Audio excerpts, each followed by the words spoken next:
Hi, I'm Rob from Rob's Been Running. Hope you're doing well, staying safe, training hard.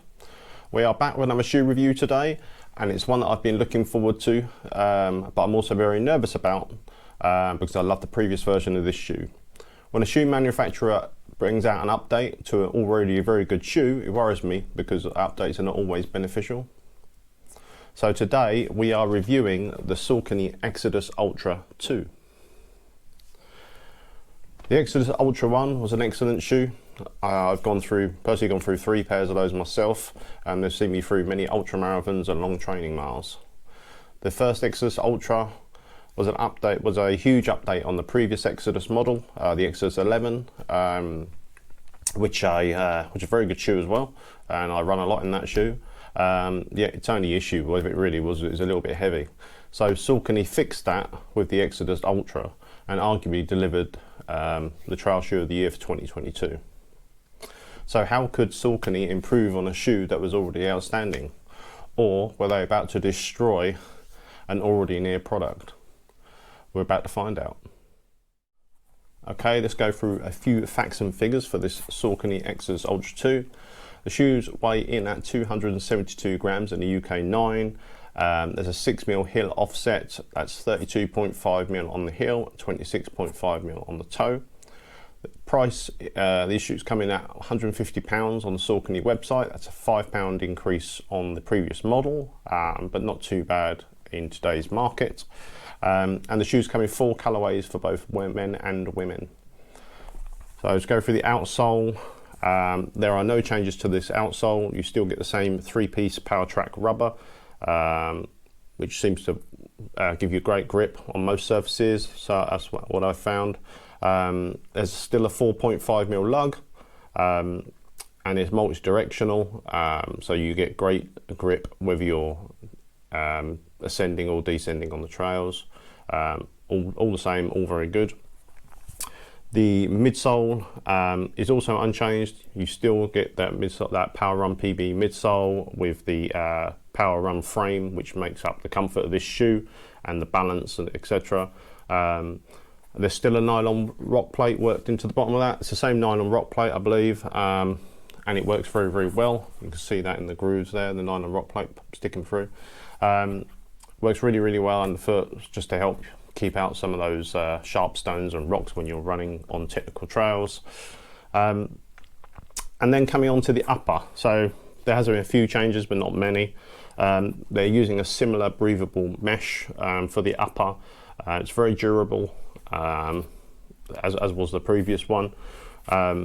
Plenty of perforations in there. I'm not sure if you can see, but there's some little holes for extra airflow worked into there. But yeah, pretty good.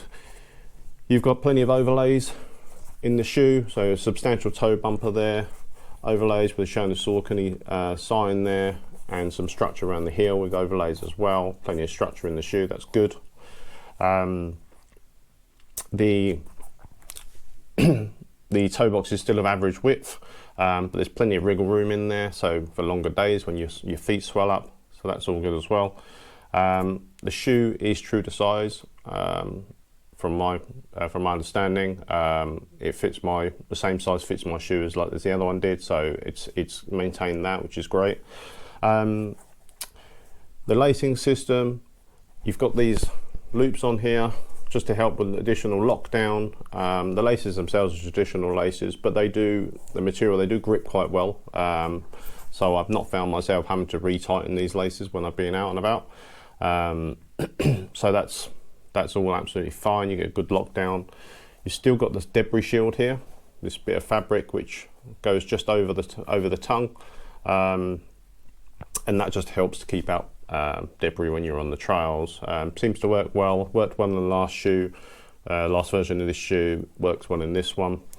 The tongue is still gusseted into the shoe, so you don't get any movement, and the same level of padding. So, you know, very moderate level of padding there, but it works well, very comfortable. So, you've got the same level of padding as well in the ankle collar here, and it's very comfortable. Didn't have a problem with it before, haven't got a problem with it in this shoe as well, where I've run on it so far. We've still got the same form fit technology inside, so you can just pull this out. These are very, very comfortable, these insoles. They add a lot to the comfort of the shoe. Yeah, and they just work really, really well. So that's all good. Okay, and just check I haven't forgot anything. We have a new pull loop on the tongue here, just to help you get in and out of the shoe. Same pull tab on the back as well. So that's no change there. We seem to have lost the gaiter attachments on this, so I'm not quite sure what the idea of that was for by Saucony, but they are missing. But so that's it for the upper. So I've run about 40 miles in this already, 2 20-mile runs, 20 miles straight out of the box, no issues with blisters, hot spots or anything like that. Same as the previous version of the shoe, incredibly comfortable and great that you can just run it straight out of the box. In terms of performance, I'd say that the shoe is totally unchanged from the previous model. Very, very good on long days. Very good grip from the Power Track rubber. And it seems to, and the transition from road to trail has been seamless. Plenty of confidence there for me when I'm going on multiple surfaces. Absolutely no issues there whatsoever. The trails near me are a very mixed bag, I guess. Lots of different underfoot conditions, and this shoe copes well with that. As I said, even in the winter weather, it still copes pretty well. Obviously, if the mud's really, really sloppy, then you're going to be looking for something like a 5 or 6 mil lug. But otherwise, this shoe copes really, really well.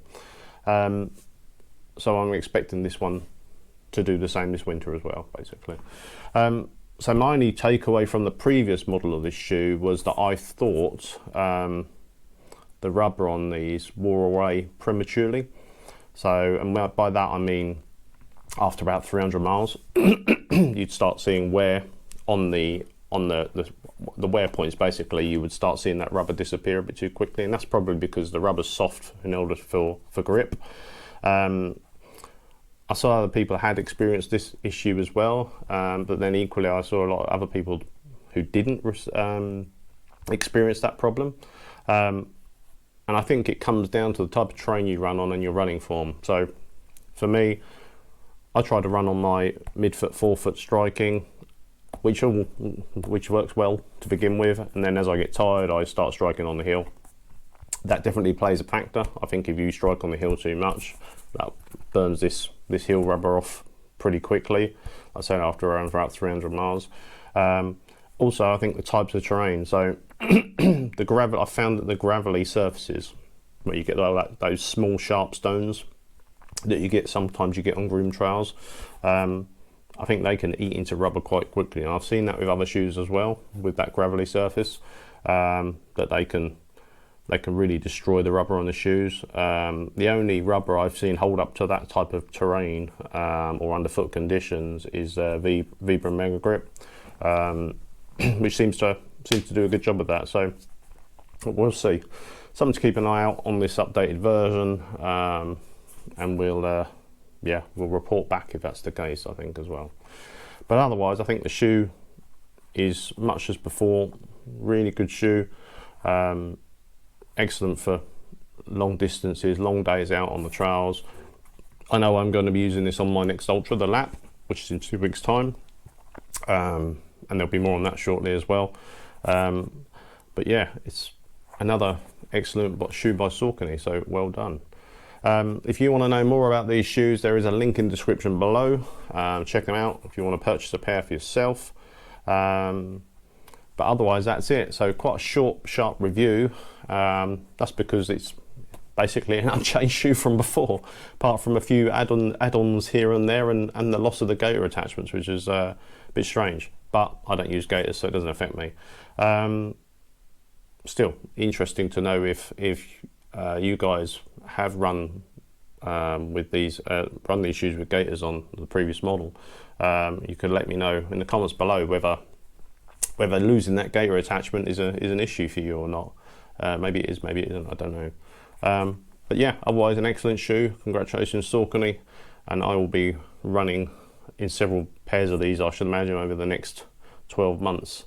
And I'm aware that we're in August, and this shoe came out earlier in the year, so I'm a bit late to the party on this, but still worth a conversation, I think, about it. So hence the review. But that's it for today. Another shoe review done on the channel. I hope you found it useful. If this video, please subscribe and hit the like button. It's much appreciated if you can. But otherwise, thanks for watching. Train hard, race hard, have fun, and until next time, I'll see you soon.